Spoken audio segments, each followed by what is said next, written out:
Quote, Spurs must trade this overhyped player if they draft Dylan Harper.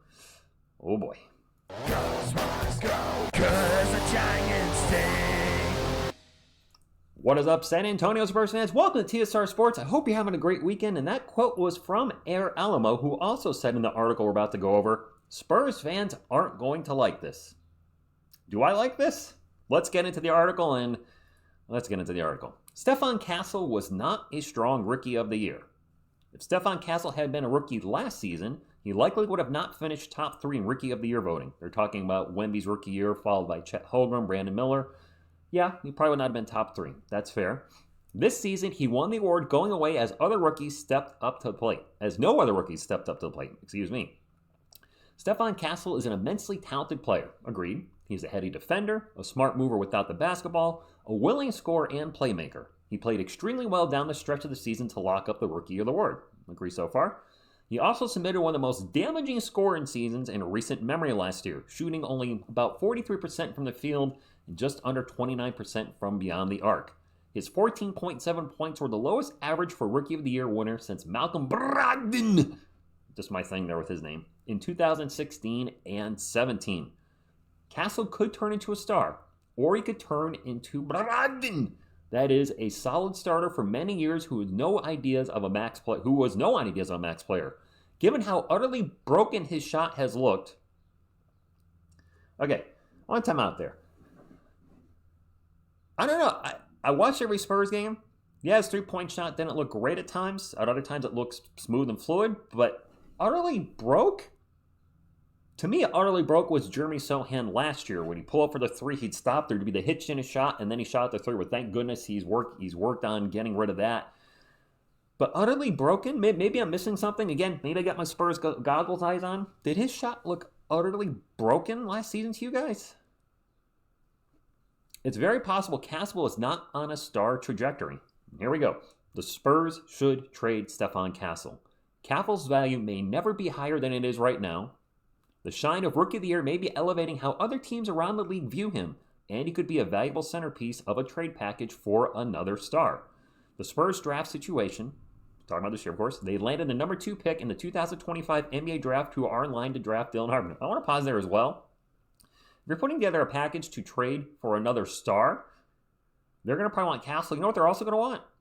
This number 2 pick you're talking about right here, AA. Dylan Harper, who is clearly a step above Castle as a prospect. Harper would have gone number 1 with the bullet. What does that mean? I've actually never heard that. Number 1 with the bullet. In the 2024 NBA draft, Castle went 4th. The Spurs will be hard-pressed to fit Harper, De'Aaron Fox, and Stephon Castle all into the same backcourt, given the shooting limitations of all 3, and trying to do so likely only lower Castle's value. A lot of you said he could play the 3 spot. I wasn't sure height-wise. I do think he's a little short for 3. He obviously needs to work on his shooting if he's going to play the 3. But a lot of other guys in the league, you guys have shown me, are similar weights. Brandon Ingram's taller, but actually weighs less. So could he play a 3 spot? If we had a big 4 out there, in which Sohan's not going to be, then yes, I think he could. But seeing a lineup of Fox, Harper, Castle, Sohan, Wemby, I think that's way too small. Unless they're scoring 150 points a game, which that would be fun too, but I don't see that happening. Anyway, where was I? The best way, okay, let's talk about the number 2 pick. The rather than use number 2 pick and land a star moving on from Fox suddenly, the best way to maximize their asset is to include Castle in a trade offer. We're almost done with this. He, as in Castle, has an inability to score efficiently, and while that could improve, it's not a given. You notice it's not a given? That Dylan Harper is going to be a stud. He's played 0 NBA minutes. Yes, the potential is there, but how many guys on our old Spurs have we had that potential, and nothing. No longer a Spur. I expect Dylan Harper to be very good. Maybe he'll be great.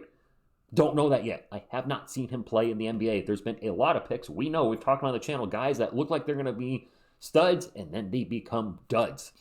Trading him now before the bloom falls off the rose could net them a true co-star for Wemby. If the Spurs draft Dylan Harper, which they absolutely should do and probably will do, then their next step is finding the right trade package to build around Stephon Castle. All right, my thoughts on this.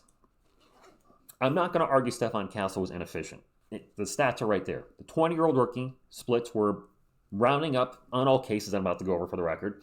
43, 29, 72. Rounding up when applicable. 43, 29, 72. I was looking at other notable rookie guards in the history of the NBA, at least recent for me. Kobe Bryant, an 18-year-old Kobe, came into the league shooting 42, 38, 82. And I know there's other intangibles there. There's rebounds, assists, steals, blocks, etc. But just looking at shooting splits, Kobe was 42, 38, 82. What if the Lakers said, yeah, this Kobe guy's a little inefficient his rookie season. Let's move. I know he's young. He's a rookie. Let's move on from him. Allen Iverson, 21-year-old rookie, 42, 34, 70.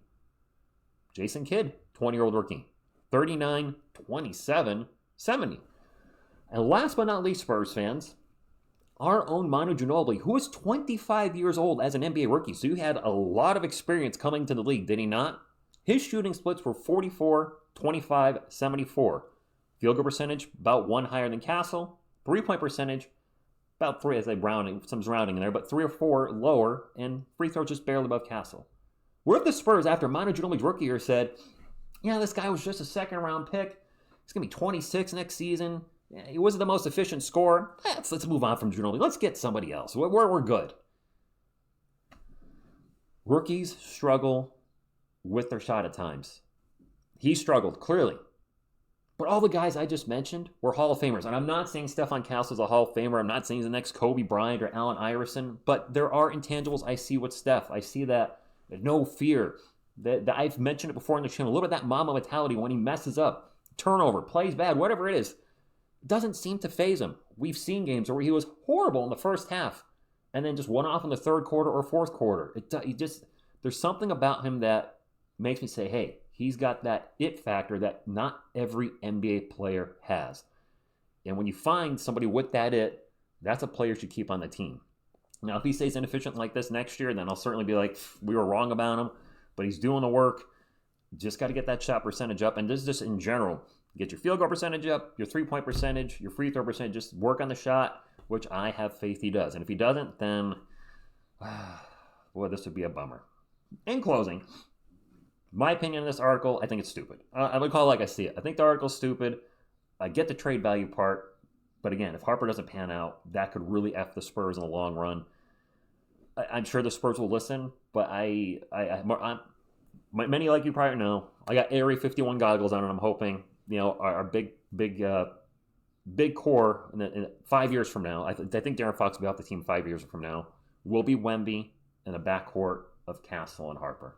So drop a comment down below your thoughts on this. Do you actually on their side? You're like, you know what? I get it. Aaron's right.